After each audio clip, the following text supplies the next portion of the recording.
हे आहे मुर्डेश्वर.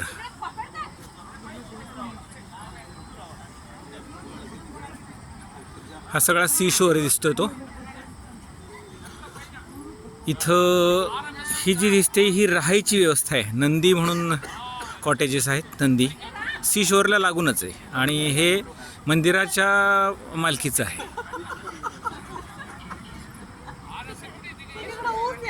त्यानंतर अजून एक कॉटेज दिसत आहेत समोर. आता ही बघा, रावणाने शिवलिंग गणपतीला दिलं आणि मग गणपतीने ते तिथंच ठेवून दिलं आणि त्याच्यामुळं रावण शिवलिंग घेऊन जाऊ शकला नाही. शिवलिंग इथंच प्रस्थापित झालं.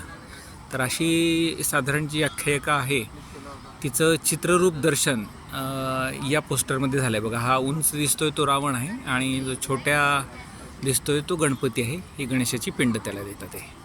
आता हे जे मोठं दिसतंय या ठिकाणी भगवान शिवशंकरांची मोठी मूर्तीचं कन्स्ट्रक्शन चालू आहे. बीच अगदी बाजूलाच आहे बरं का, ह्याच्या मागच्या साईडला बीच आहे आणि प्रचंड कन्स्ट्रक्शन इथं होतं आहे मोठं. खूप छान. खाली मंदिर अगदी बघण्यासारखं आहे. नवीन पद्धतीने बांधलेलं अतिशय स्वच्छ सुशोभित मंदिर इथं बघायला मिळेल. तर मुरुडेश्वरला जरूर या. इथूनही पुढे वेगवेगळे त्यांचे जे दृश्य आहेत ते मूर्तीच्या स्वरूपात दाखवत आहेत या ठिकाणी. तर आता हे एक दृश्य इथं दिसतंय, आपण बघूयात या ठिकाणी. तर हां, हे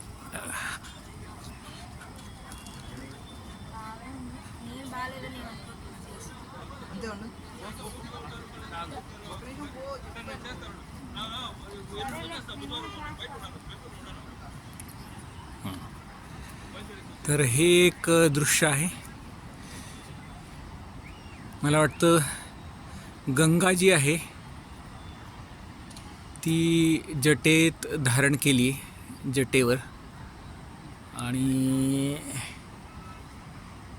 हा बाजूला नंदी आहे. ही कदाचित पार्वती आहे. गंगा आणि पार्वती ह्या बहिणी होत्या सख्या. आणि हे ऋषी दिसतात आहे कोणीतरी, भारद्वाज. तर अशा पद्धतीने चित्ररूप दर्शन शिवाच्या ज्या कथा आहेत भगवान शिवशंकरांच्या त्याचं जे. आता हे एक मंदिर आहे. गणेशाची मूर्ती तर इतकी सुंदर आहे, म्हणजे मी तर म्हणतो तुम्ही दुसरीकडं कुठं जाण्यापेक्षा हे मुरुडेश्वर या ठिकाणी यायला पाहिजे. म्हणजे इव्हन मला आपल्या गोकर्णपेक्षाही मुरुडेश्वर हे खूप वेल डेव्हलप्ड आणि मॉडर्न आर्किटेक्चरचा नमुना वाटला, ज्याच्यामध्ये ट्रॅडिशनलिझम आणि मॉडर्निझम दोन्हीचा संगम आहे. अतिशय स्वच्छ, सुंदर, सुरेख मंदिर. कोणीतरी शेट्टी म्हणून इथं ट्रस्टी असावेत.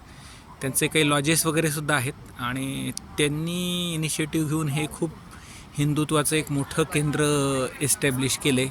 अनेक वर्षांची मेहनत आहे अर्थात, आणि समाजाचा सहकार्य तर आहेच. तर जरूर आपणही या आणि इथं काही भरघोस डोनेशन द्या. कन्स्ट्रक्शनचं काम चालू आहे. हिंदुत्वाच्या कामासाठी 4 पैसे खर्च केले तर हिंदुत्व वाचेल. तर या मित्रांनो, मुरुडेश्वर श्री क्षेत्र. धन्यवाद.